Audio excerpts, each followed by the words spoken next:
vibrato can come from a number of parts of your body. And basically what we're trying to do is get the connection of the string, the energy from the string, which is already vibrating, and when we close it with the finger, have that connection continue from the string into the finger. Now a lot of people will say, okay, well, it's a vibrato emanating from the finger, is it emanating from the wrist, is it emanating from the arm? There's so many different kinds of vibrato. I learned vibrato originally like this, where you had to keep a bar. Then I also had a teacher that taught me this, just wrist. I like to think that vibrato doesn't come from finger, wrist, or arm. It comes from right here. Because if you look at it, look at the way the violin is. We're very fortunate. The bow and the violin, they're one instrument. They're meant to go together. Now the vibrato goes from here. Just consciously feel. Feel where the vibrations are. I'm feeling them. I'm feeling them in my hand, going down my arm. I'm feeling them in my bow, coming out from here into my bow. So vibrato, vibrations are everywhere. And where are they coming from? Well, this is like connecting the vibrato, but what's in between this is you. So that's your vibrato. I'm already vibrating. I haven't started the actual vibrato with the left hand yet. So what we're trying to do with the left hand is make it as much a part of your body and the instrument as possible. So with my left hand, I have a series of exercises. First couple without the instrument or the bow. First one I've termed Mamma Mia, because it basically looks like this. Mamma Mia, Mamma Mia. Now what I'm doing, I'm kind of moving my forearm back and forth and letting my wrist just roll. The wrist stays loose. And you don't want to do this because that's a common problem. The wrist pops out and then your vibrato, you're sunk. Better lighting now. Okay. So then, okay, is that good? It was fine before, but it's much better. Okay, well, so the wrist stays loose. So this is called the Mamma Mia. And just do that, just so you are aware of the components. And it's all part of my arm, wrist, and then the other thing is the finger. That's where the next one comes into play. That's what I term the knuckle flex, not the knuckle flux, the knuckle flex. Let's say that 5 times. And so you just kind of rest your finger on the thumb and just let it kind of bounce like this. See how the knuckles? Now, not everyone's knuckles are going to do this. You can start very slowly, but it's just to bring yourself awareness to the looseness of the joints, because that's really an important part of the vibrato, is having soft knuckles, no matter how, and the older we get, the harder our knuckles get. So this is something that is very important, just to go to each finger. Now when you actually vibrate, which I'll do right now, with the first finger, my knuckle is very loose. My second finger, my knuckle is very loose. Third finger, not so much. Fourth finger, not so much. But I'm aware of the looseness, okay? And I really think that you don't want to have too much energy put on making the vibrato fast. Make it loose and even. So that brings me to the next thing. What I said with the violin, without the bow. Oh, just holding your violin in this position. You're keeping now, this is the other thing, left hand position. This is a key component of holding the violin. Right there, that little pad at the base of your index finger.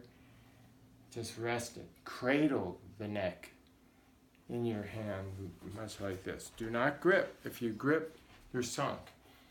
But here, that's called the neck glide. they'll get, and then gradually you get narrower and narrower, and then you have this, which is actually vibrato. It may be slow and wobbly, but we can fix that. But the neck glide gets you used to being loose on the neck. It'll also help your shifting. And then without bow, the neck glide with violin and bow. Well, the in and out. Okay, well, another thing that I think is good also is like a guitar. I don't think I mentioned this. But if you just, or a ukulele or something, rest position, and this will get you to simulate gravity, or just feeling the violin, like you're pulling down on it a little bit. See how I'm here, but then I kind of go like this. So my arm is actually pulling down, because ideally you want to simulate being a cellist, because they have gravity on their side like this. No, we don't. We're up here. If we pull down, we're going to be like that. But you want to feel as if the violin, you're just hanging on the neck. So this is a very good one to simulate the motion. Keeping your thumb loose. That's why we have this little nice pad there. That's the only reason you were given that, to make a beautiful vibrato. See how that's there? But you always keep that side on your neck too. You don't pop out here, because then you'll lose the bearing. For me, it's a bad idea. I know a lot of players do pop out. I don't. I keep it close to the neck, just like that. And it's a lot easier to do it without the bow and without the violin held up. Another variable.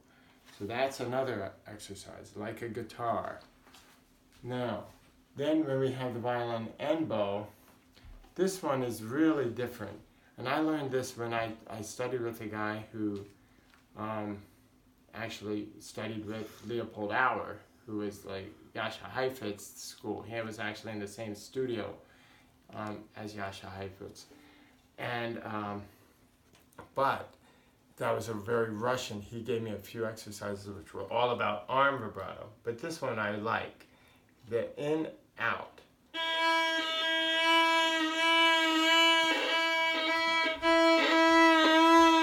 It might be an ugly sound, even if I press really hard with the bow.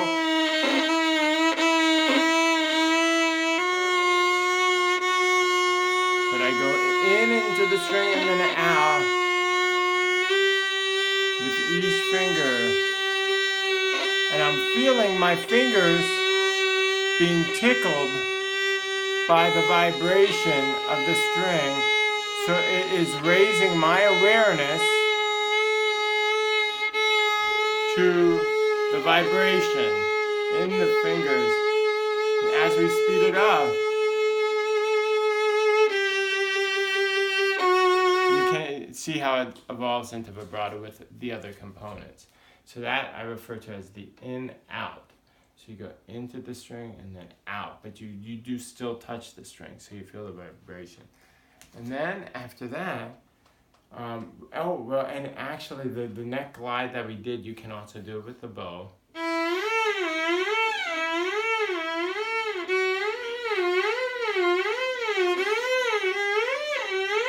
And then there's another one, the flying saucer, which is where you start high up in position, and then gradually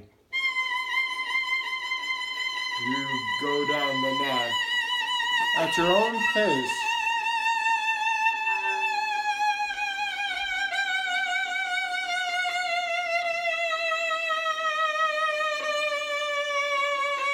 And you, bit by bit, go down the neck, keeping the hand kind of low.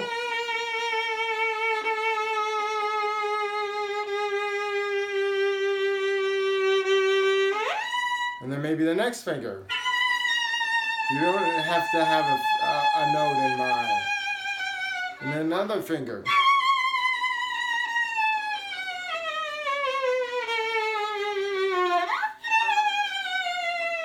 And a little faster. You do not want to. What just happened to me, a dangerous part is falling into that crevice.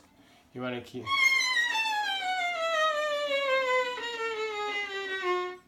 See, there's a certain part. So the teaching vibrato and teaching left hand are the same, really. You can't, because it's almost impossible. If you have a bad left hand position, you're not going to have a good vibrato. That's why, how are you going to do vibrato like this or like this?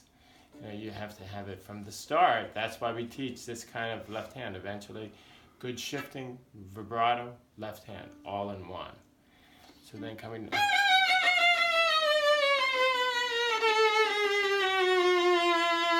And what that also emphasizes is that you do not go from the note up. You do not do that. You go from the note back.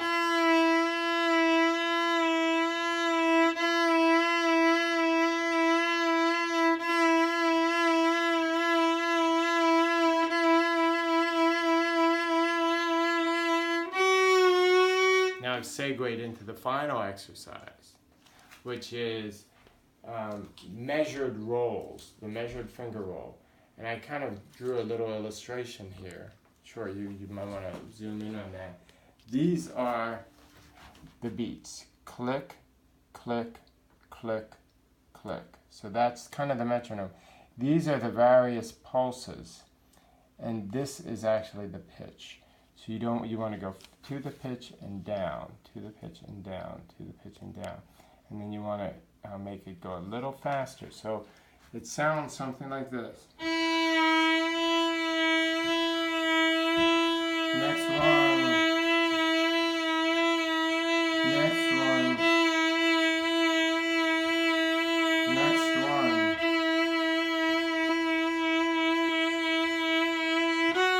And if you can do that in a measured way, you can probably take your vibrato to the next step, which would be kind of more like a finalized.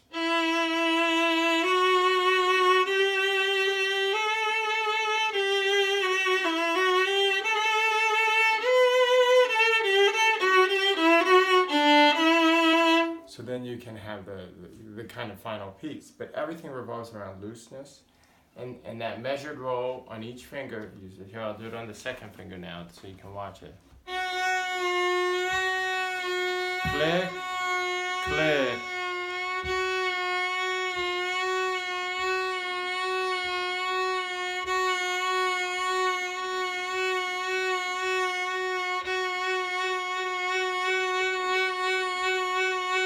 And then eventually you just put all the components, the arm, the mamma mia, the finger, the in out, the feeling it in your hands, and put it all together. And if you're really loose, you should be able to go from one finger